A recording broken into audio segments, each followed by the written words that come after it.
Paris Match risque 15 000 € d'amende pour sur sa une. Donc on voit Piotr Pawlenski, l'activiste russe à l'origine de ce qu'on appelle désormais l'affaire Griveaux, allongé sur le sol, menotté. Derrière lui, presque un peu extérieure à la scène, Alexandra de Taddeo est debout. C'était en milieu d'après-midi samedi dernier à Boulogne.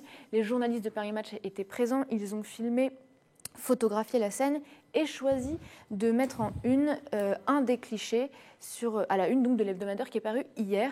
Ce matin, l'avocat pénaliste Éric Dupond-Moretti n'était pas très content. Écoutez. Vous avez vu la une de Paris Match, maître Éric Dupond-Moretti ? Scandaleuse. Pourquoi ?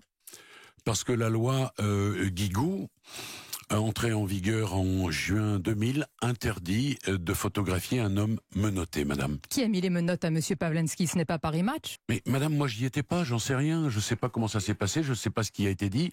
Ce que je dis, c'est que la police a le droit de mettre des menottes, mais que la presse n'a pas le droit de publier des photos d'un homme menotté, c'est la loi.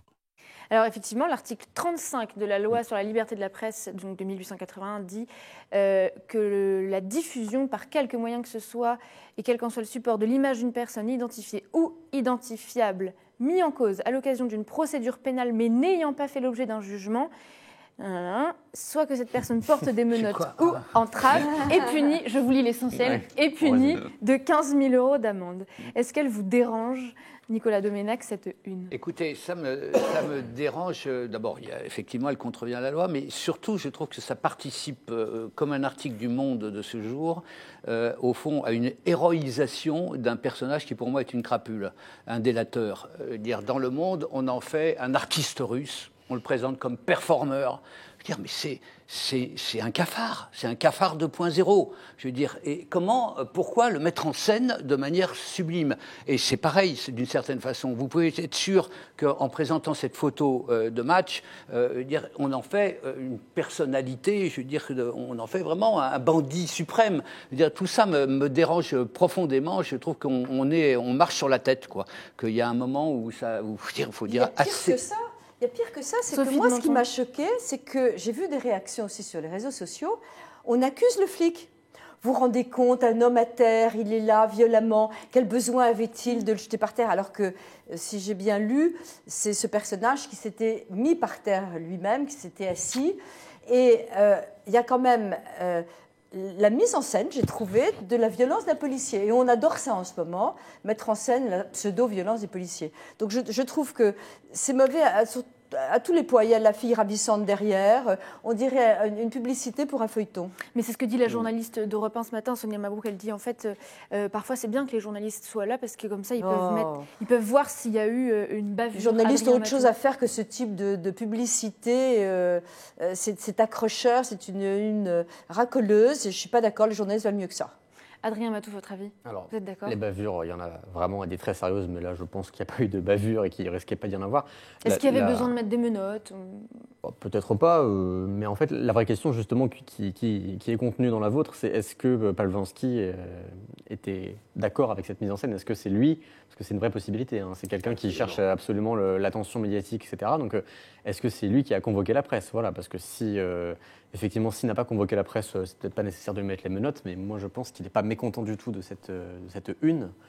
Que dire sinon que c'est du cynisme en fait, parce que c'est quelque chose d'assez vieux dans la presse people, c'est-à-dire qu'ils savent qu'ils contreviennent à la loi en publiant cette une, mais ils savent que l'amende qu'ils vont payer est inférieure aux ventes qu'ils vont faire avec un numéro pareil, donc finalement c'est assez cynique, quoi. Ce qui est terrible dans cette histoire, juste un tout petit point, je passe la parole, c'est qu'au fond, on a l'impression d'assister à une série de Netflix, avec des épisodes, chacun des rebondissements, des possibilités, des tiroirs qui vont s'ouvrir. Est-ce que ce peintre au couteau n'est pas un espion russe retourné ? Enfin, est-ce qu'il n'a pas été retourné par le KGB, enfin ex-KGB, etc. Mais c'est pas une série. Il y a des hommes, il y a des femmes derrière, il y a des enfants qui en prennent plein la tronche. Je veux dire, qui vont être victimes de tout ça. Je veux dire, c'est pas du cinéma. Je veux dire, c'est un truc, ça touche des personnalités réelles. Je veux dire, c'est peut-être un délateur, c'est pas un lanceur d'alerte. Je veux dire, il faut arrêter ces confusions-là. Je veux dire, c'est quelque chose d'un autre ordre. Je veux dire, il y a des vies qui sont en jeu, et moi, je trouve ça absolument scandaleux de le présenter comme ça. Pardon. Guillaume Bernard, pas de souci. La pudeur, c'est très français. Est-ce que vous préféreriez un système à l'américaine ? Mais ça dépend. Ou l'article 1, le premier amendement de la Constitution américaine, lui, il permet tout. Ah oui, tout pouvoir à la presse. De ce point de vue-là, je suis assez proche, effectivement, de la société nord-américaine et j'approuve plutôt le premier amendement. Je pense, par exemple, j'ai déjà eu l'occasion de le dire ici, que tout ce qui concerne, je dirais, les limites à la liberté d'expression doivent avant tout être liées, je dirais, à l'état de la société, aux coutumes, aux traditions, je dirais, à la politesse, beaucoup plus qu'au droit pénal. Bon, cela dit, pour ce qui est de ce monsieur, effectivement, je partage votre opinion sur le fait que c'est sans doute un pseudo-artiste. Cela dit, le fait qu'on veuille le faire passer pour un martyr parce qu'on l'a menotté alors que lui-même a fait effectivement des performances, comme on dit, en se cloutant une partie intime de sa personne sur la place rouge, je pense qu'il a moins souffert lorsqu'il a été arrêté que lorsqu'il a fait cette performance-là. Cela dit, il y a un point qui, moi, me paraît important. Je n'ai pas regardé pendant des heures les réseaux sociaux, mais je les ai quand même un tout petit peu scrutés. Et ce qui m'a beaucoup frappé, c'est que, bien sûr, tout le monde s'accorde à dire que le fait de diffuser de manière publique une vidéo relevant de l'intimité privée, c'est déloyal, c'est parfaitement déloyal. Encore faut-il évidemment quand même rappeler que c'est quand même le fait de tourner cette vidéo qui est avant tout déshonorant.